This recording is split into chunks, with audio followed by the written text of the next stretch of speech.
Bonjour, je vais donc essayer de remplacer l'irremplaçable, mais néanmoins absent Hervé Boisise. Donc on va s'intéresser au RFE sur les abords vasculaires éco-guidés. Comment ça devrait marcher. Voici le titre. Recommandation à la française, parce que vous allez voir pourquoi on a été plus ou moins contraint ou demandé par beaucoup de collègues de faire un texte en français applicable en France et utilisable en France.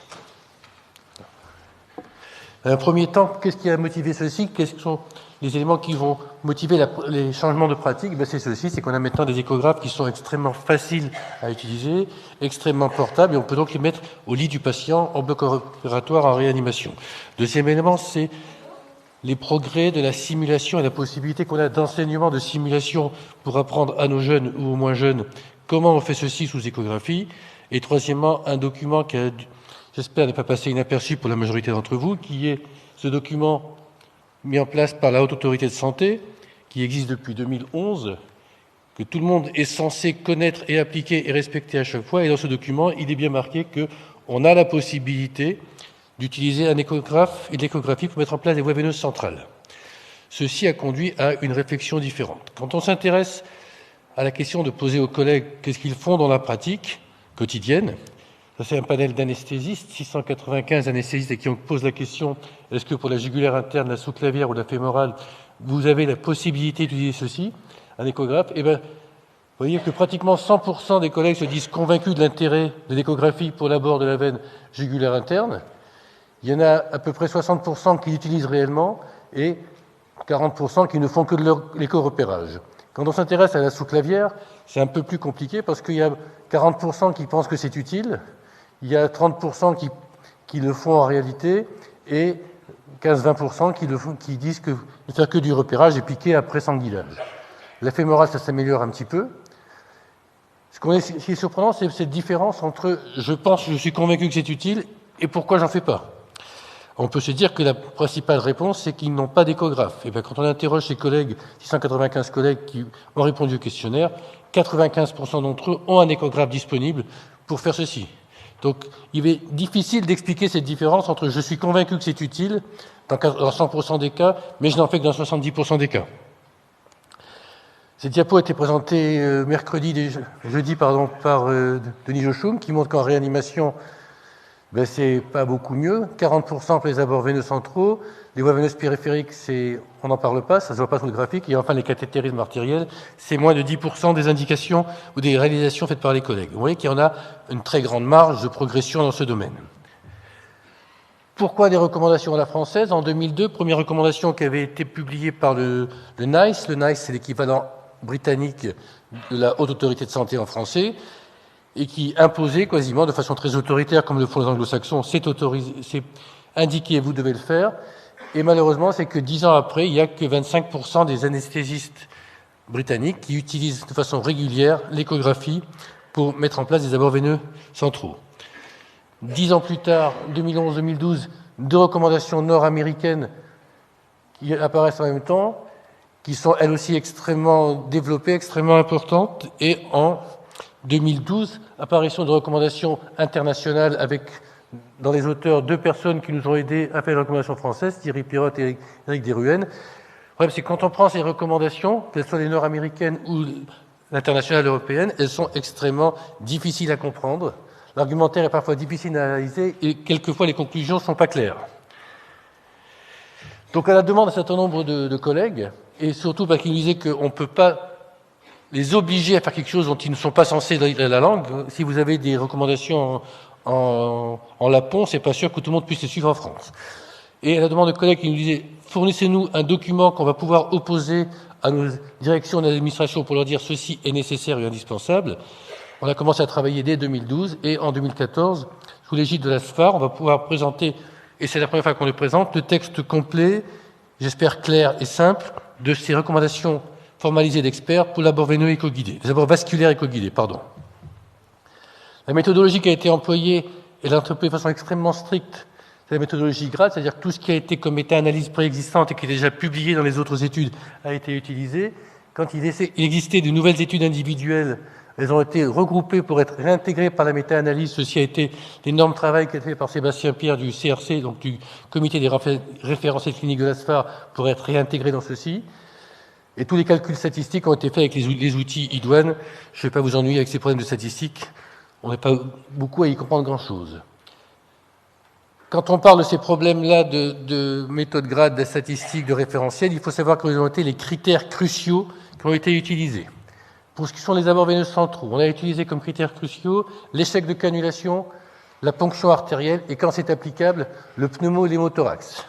Pour les autres abords vasculaires, artériels ou périphériques, seul le taux de succès, c'est mis en place ou c'est pas mis en place, a été retenu.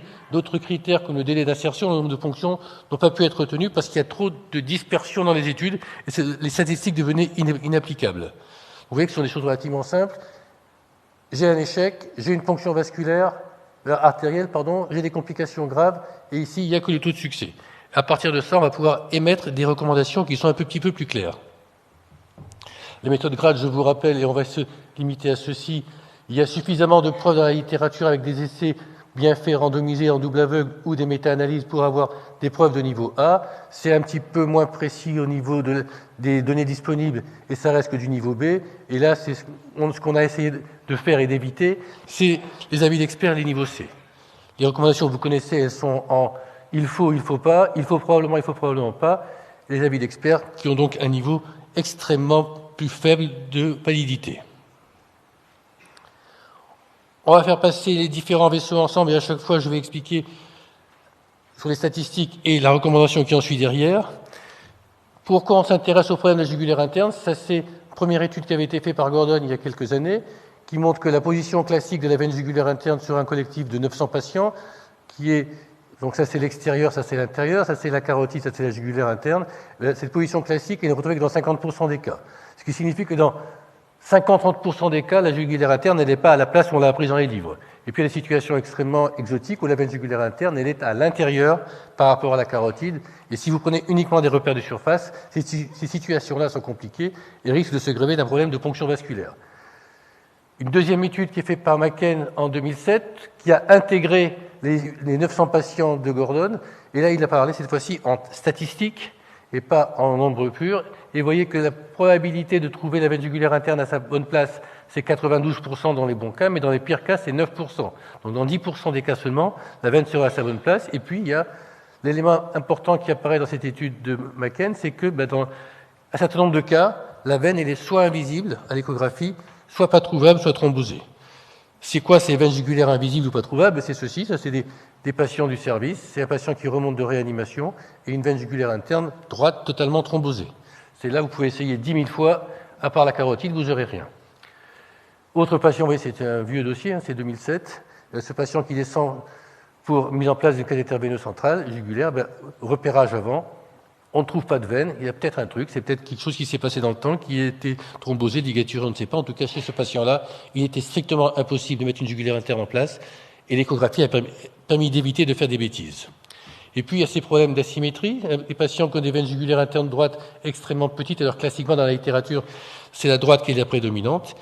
Et ce patient a une veine jugulaire interne gauche qui est extrêmement développée. Donc, à l'évidence, le mapping avant la ponction va faciliter la mise en place de la veine et surtout éviter des complications. Et ceci a été publié il y a quelques années par Daniel Sunshine qui montre qu'il y a une asymétrie dans 62% des cas, et donc quelque chose qui est important à savoir. Donc on s'intéresse maintenant, après dire pourquoi on a des questions à se poser sur la jugulaire interne, on s'intéresse aux statistiques des méta-analyses. Ça, c'est en faveur de l'échographie, ça, c'est en défaveur de l'échographie. Vous voyez que c'est extrêmement clair, la méta-analyse est en faveur de l'échographie, et je vais résumer ceci par des chiffres extrêmement simples. L'éco-guidage diminue de 87% le nombre d'échecs de cannulation. Vous allez quasiment multiplier par 2 votre taux de succès. On va s'intéresser aux paramètres suivants qui sont les ponctions artérielles. Là aussi, je passe rapidement sur la partie statistique. Vous évitez 81% de ponctions artérielles carotides. Est-ce que ceci a une conséquence? Ben oui. Là aussi, des vieilles images du service. C'est un patient sur lequel on essayait de mettre une jugulaire interne. La carotide est ici. On a probablement disséqué la carotide puisqu'on voit ici sa paroi externe. Il y a un énorme hématome qui est fusé. et il ne reste que ceci comme jugulaire, il est quasiment impossible de mettre en place par la suite une jugulaire interne chez ce patient. Donc c'est un élément qui a des conséquences cliniques et bien sûr statistiques dans cette situation. Les hématomes cervicaux, là aussi, clairement, ils sont franchement diminués par l'utilisation de l'échographie.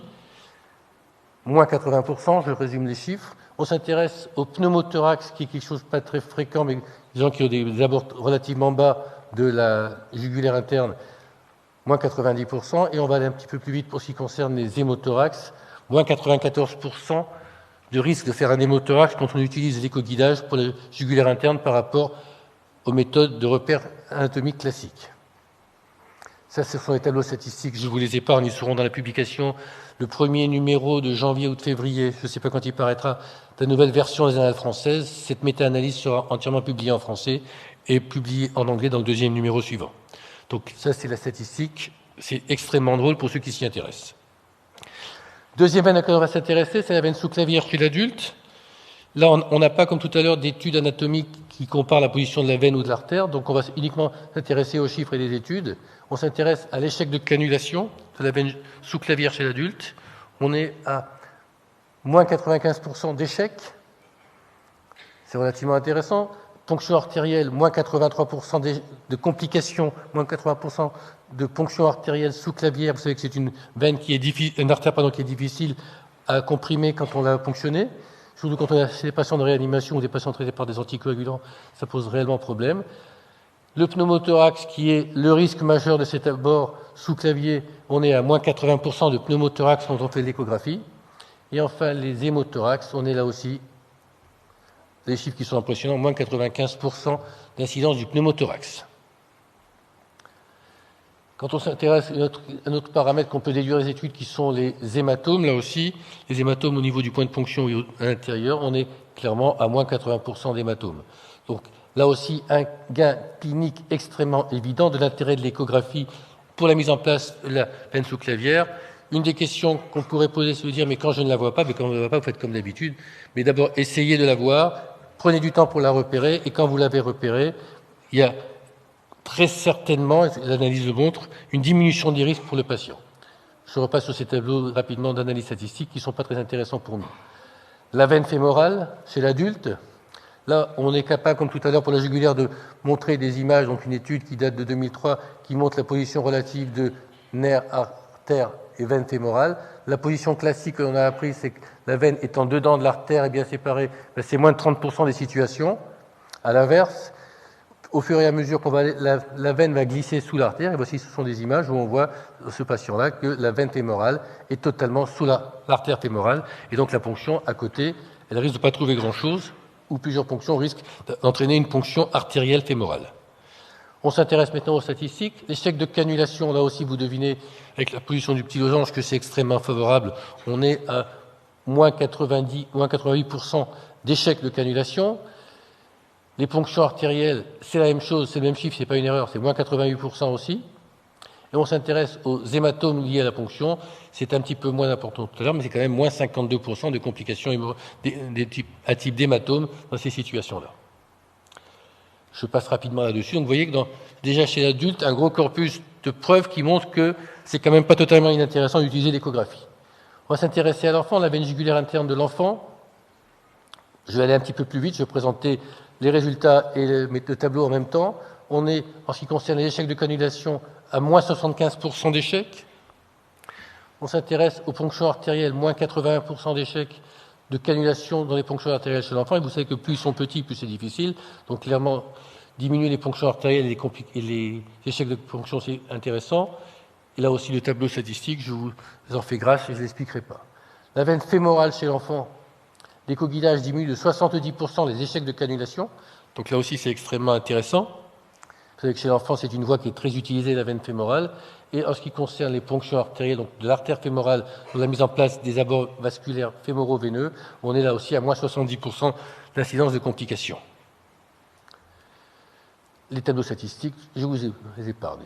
On a regroupé les études pour ce qui concerne la mise en place des cathéters artériels radio chez l'adulte et chez l'enfant pour avoir des chiffres un peu plus intéressants à présenter. Vous voyez, ici, c'est les enfants, là, c'est les adultes. Dans les deux cas, ça ne touche pas la ligne et la somme, clairement, elle ne touche pas la ligne. Donc, on est un élément favorable pour l'utilisation de l'échographie. Et là, on a des chiffres qui sont peut-être moins spectaculaires, mais on est à moins 56% d'échecs de cannulation, indépendamment du nombre de ponctions. C'est-à-dire quand on décidait qu'on veut y arriver, dans les études, il y a parfois 15 ponctions sur un même malade. Mais à la fin, quand on prend l'échographie, on a divisé par 2 le nombre d'échecs. On s'intéresse aux hématomes autour du point de ponction et autour de l'artère, mais là aussi, clairement, il y a un avantage considérable, puisqu'on est à pratiquement moins 90% d'hématomes autour du point de ponction, donc un avantage certain à l'utilisation de l'échographie dans ces situations-là. Les tableaux statistiques, je vous les évite, on les commentera tout à l'heure. Autre question, l'adulte, l'enfant, les artères, mais dans les veines périphériques, là aussi chez l'adulte et chez l'enfant, est-ce qu'il y a un intérêt, lorsque la voie veineuse périphérique est difficile à mettre, d'utiliser l'échographie pour se repérer? Nous avons là aussi poulé les résultats chez l'adulte et chez l'enfant. Vous voyez que c'est un tout petit peu moins clair chez l'enfant. Chez l'adulte, c'est valable. Et le poulage de tous les résultats est plutôt en faveur de l'utilisation de l'échographie. Donc l'échoguidage dans les abords veineux difficiles, considérés comme difficiles par des collègues et des praticiens, double le taux de succès des abords veineux périphériques. J'ai pris des chiffres simples pour montrer ceci. Donc clairement, quand vous pensez qu'une voie veineuse va être difficile à mettre, l'intérêt d'utiliser l'échoguidage, c'est pas facile, ça s'apprend, donc il y a une étape d'apprentissage qui est nécessaire à faire. En tout cas, ça va très largement améliorer votre taux de succès et diminuer le recours à des voies centrales qui n'étaient pas totalement justifiées. Donc une fois qu'on a fait le panel de ceci, on va présenter les recommandations qui sont extrêmement simples, je l'espère. Première recommandation, c'est ce qui est du niveau de grade 1. Donc il est recommandé, il faut faire. Il faut utiliser une technique de ponction échoguidée par rapport à la technique de repérage anatomique. Dans quelle situation? Cathéter veineux central jugulaire interne chez l'adulte. Il est recommandé d'utiliser l'échographie pour la mise en place d'un cathéter veineux sous clavier chez l'adulte. Et enfin, si on respecte ce que disent les méta-analyses et les statistiques, il est recommandé d'utiliser l'échoguidage pour la mise en place d'une voie veineuse fémorale chez l'adulte. Deuxième groupe de recommandations, on passe cette fois-ci chez l'enfant. C'est du 1+, donc il est recommandé il faut faire. Il est recommandé d'utiliser une technique de ponction échoguidée par rapport aux techniques anatomiques habituelles quand on met en place une jugulaire interne chez l'enfant ou une veine fémorale chez l'adulte. Chez l'enfant, pardon, excusez-moi. Je me mets de la confusion, ça va être beaucoup plus compliqué. Troisième type de recommandation, on est à un niveau un petit peu moins élevé, c'est du grade 2+. Il est conseillé d'utiliser une technique de ponction échoguidée par rapport aux techniques habituelles de repérage anatomique quand on met un cathéter artériel radial chez l'adulte ou quand on met un cathéter veineux périphérique a priori difficile chez l'adulte. On retrouve exactement la même chose chez l'enfant, donc c'est du 2+. Il est probablement conseillé ou recommandé d'utiliser l'échographie par rapport à la technique anatomique ou la recherche du pouls pour la mise en place d'un cathéter artériel radial chez l'enfant ou une voie veineuse périphérique difficile. Vous voyez qu'on n'a pas parlé des abords fémoraux artériels parce que la littérature ne permet pas de conclure sur ce sujet-là. Et enfin, vous voyez qu'il manque une veine. C'est la veine sous-clavière chez l'enfant. Malgré un nombre extrêmement important d'études sur le sujet, aucune de ces études n'était comparative. Il y a des groupes collectifs, il y a des groupes de 150, 200 enfants qui montrent que la veine sous-clavière par abord susclaviculaire, c'est efficace, mais c'est comparatif par rapport à rien. À partir de ce moment-là, aucune étude statistique ne peut être faite. Donc on n'a fait pas d'avis d'expert, on a dit qu'on ne peut pas proposer de recommandation puisqu'on ne peut pas faire d'analyse statistique sur ce qui est proposé. Une fois qu'on a vu ceci, quelles sont les contraintes? Eh bien, on peut calculer des statistiques économiques là-dessus, ou faire du médico-économique. On reprend le modèle qui avait été proposé par Calvert il y a quelques années, en 2003, pour l'équivalent de la sécurité sociale anglaise, donc le National Health Service. C'est un modèle de décision analytique. Et ce qu'ils ont montré, c'est que le coût, je ne trouve plus le terme, le coût marginal est de 12 livres sterling. Quand on va faire un certain nombre de procédures, à la fin de l'histoire, quand vous avez fait 1000 procédures, vous avez économisé 2000 livres sterling. Quand vous avez mis 1000 cathéters, ceci tient compte du prix des machines qui, à l'époque, étaient beaucoup plus élevés qu'actuellement. Et malheureusement, cette analyse est sensible pour nos procédures. Maintenant, si on rebat ceci, on traduit les livres sterling en français, chaque fois que vous mettez en place un cathéter central éco-guidé, vous faites pour la société une économie de 3 €. Donc ça ne coûte pas plus cher, ça coûte même moins cher. Donc ceci doit être un argument relativement important pour convaincre in fine les personnes qui s'opposent pour vous à l'achat des échographes pour faire ce genre de choses. Voilà, je voulais remercier tous les gens qui ont travaillé avec nous, donc Hervé Boisise, Éric Desruelles, Nicolas Fritsch, Denis Jochum, Frédéric Lapostole, Sébastien Pierre, Thierry Pirotte, Stéphane Villiers, et moi je ne me remercie pas, et enfin l'énorme travail statistique qui a été fait par Sébastien Pierre, qui a repris toutes les données, qui a tout remis dans l'ordinateur, qui a tout réanalysé, ne se contentant pas de reprendre les méta-analyses qui avaient été faites par ailleurs. Je vous remercie. Qui parmi nous pose ses abords veineux centraux ou utilise l'échographie ou l'écoguidage pour ce genre de pratique et de manière systématique? On n'est pas un échantillon représentatif. Juste une question, moi aussi. Qui d'entre vous connaissait les recommandations de la HAS qui datent de 2011 et qui les applique? Vous voyez qu'il y a un vrai problème de diffusion des recommandations, parce que ce texte et cette recommandation HAS, elle est donc opposable. Qu'on soit clair, vous devez remplir, chaque fois que vous mettez en place un cathéter jugulaire, un cathéter veineux central, vous devez remplir ce document et le garder à titre de traçabilité dans le dossier du patient. La HAS a mal fait son travail de communication, ils ont bien travaillé, mais ils ont mal communiqué, et pratiquement personne ne connaît ce document. Je voudrais juste d'abord insister sur la qualité des recommandations qui ont été exprimées là aujourd'hui, la simplicité, la clarté des éléments. On pouvait s'en douter avec déjà l'évolution des pratiques et la facilité de ces accès vasculaires, mais surtout le groupe de travail a vraiment analysé des choses selon une méthodologie stricte avec un statisticien. Effectivement, Sébastien Pierre a fait un gros travail, mais on a 5-6 recommandations très claires et ils ne se sont pas prononcés sur des choses comme par exemple sur l'accès de la sous-clavière chez l'enfant, où les datas étaient... voilà, donc pas d'avis d'experts, et ça augmente la valeur du travail et des recours pour notre pratique. Il y a des situations où on aurait pu, l'artère fémorale chez l'enfant, la sous-clavière chez l'enfant, il y avait suffisamment de data pour dire, on pense que. On a voulu essayer d'éviter ceci en disant, il y a des choses qui sont claires, des choses qui ne sont pas claires. Là où on ne peut pas faire d'analyse statistique claire, précise, qui ont des résultats clairs, on élimine, on ne donne pas d'avis d'expert. Ce qui permet de ne pas bloquer les collègues. Ils continuent à faire puisqu'il n'y a pas de recommandation. Ma question, c'est la voie sous-clavière à l'échographie. Parce que bon, on fait tous des jugulaires à l'échographie. En sous-clavière à l'échographie, j'ai pas rencontré beaucoup de médecins anesthésistes qui utilisent l'écho, qui font sous-clave à l'écho. Est-ce que vous voulez qu'on se mette plus à l'écho pour la sous-clave? Ou est-ce qu'on ne mette pas du tout de sous-clave parce que l'indication, finalement, je pense si on met une jugue un peu basse, c'est confortable. Alors, on va redéfinir l'anatomie, c'est-à-dire qu'on n'a pas retenu dans l'analyse tout ce qui était les abords susclaviculaires de la veine sous-clavière, parce qu'il n'y a pas de quoi analyser. Maintenant, quand on parle de la veine sous-clavière par abord sous-clavier, il y a de la littérature. C'est vrai que c'est une voie qui n'est pas utilisée par les anesthésistes, et je dirais quelque part tant mieux, puisque c'est une voie qui est potentiellement source de complications, mais il y a des situations dans lesquelles c'est, quand vous allez mettre un cathéter de longue durée, moi, je mets un certain nombre de cathéters de nutrition, par exemple, de très longue durée. Ce sont des patients qui ont des cathéters pour des mois et des semaines et des mois. C'est clairement la meilleure voie d'abord qu'on peut utiliser. À partir de ce moment-là, première question, vous mettez votre sonde d'échographie, soit c'est très évident, c'est très facile, soit après une recherche un petit peu attentive, vous finissez par bien voir votre artère et votre veine. Dans ces situations-là, l'échographie est indiquée. Deuxième type de situation, c'est quand vous n'avez pas de fenêtre échographique. Dans ce cas-là, personne ne peut vous obliger à utiliser l'échographe. Donc, soit vous avez une maîtrise de la technique à l'aveugle, vous le faites, sachant que vous vous exposez à un risque.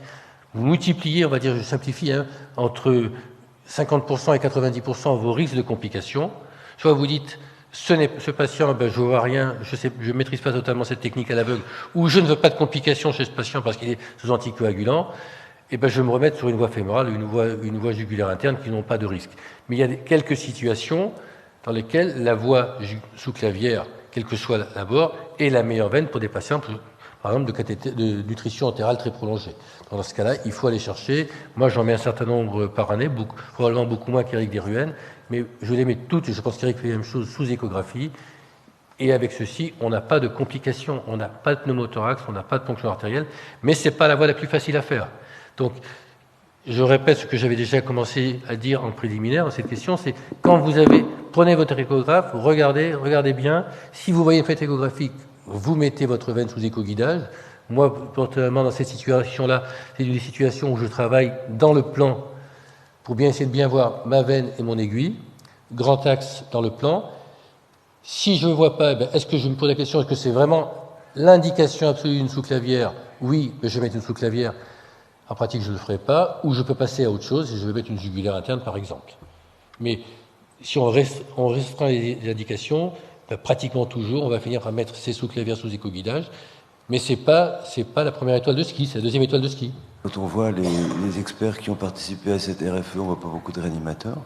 Et je voulais savoir un petit peu comment cette recommandation s'articule éventuellement avec d'autres sociétés de réal, la SRLF, etc. C'est très simple. Quand on a commencé ces RFE, nous avons contacté la SRLF qui a refusé d'y participer. Voilà. Sachant très bien qu'ils ne pouvaient pas imposer à des gens qui ne font parfois que quelques semaines ou mois en réanimation d'imposer des règles très strictes. Donc la SRLF a refusé de participer à ce travail. Malgré ces chiffres qui sont absolument... On n'avait pas les chiffres à l'époque.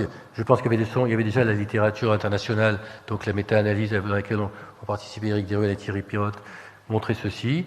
Donc quand on a commencé à travailler sur ce sujet, la SFAR a contacté la SRLF qui a d'abord pas répondu, puis après qui a répondu qu'elle n'était pas intéressée par un tel travail. Donc c'est pour ça qu'on l'a fait tout seul.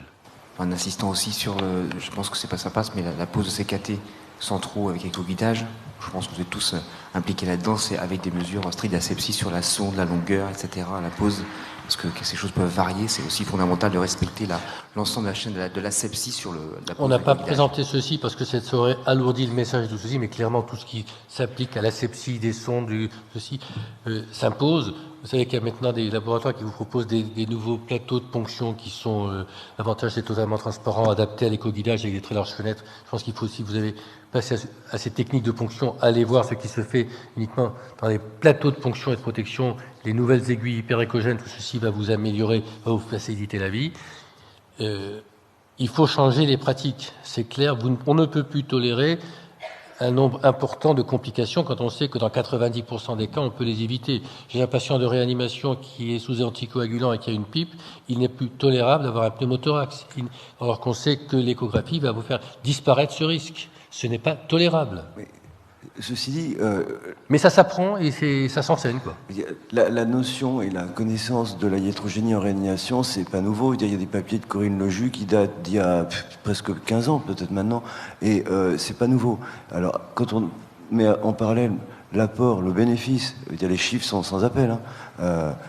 Alors, quelle va être la démarche après, j'ai envie de dire, des experts de la SFAR pour aider à faire passer le message et aider les gens à changer leurs pratiques, ce qui est peut-être le plus difficile. Est-ce qu'il y a un plan de campagne? Est-ce qu'il faut dire aux gens de faire de la pub? Qu'est-ce qu'on va pouvoir faire pour que ça se passe, ce changement?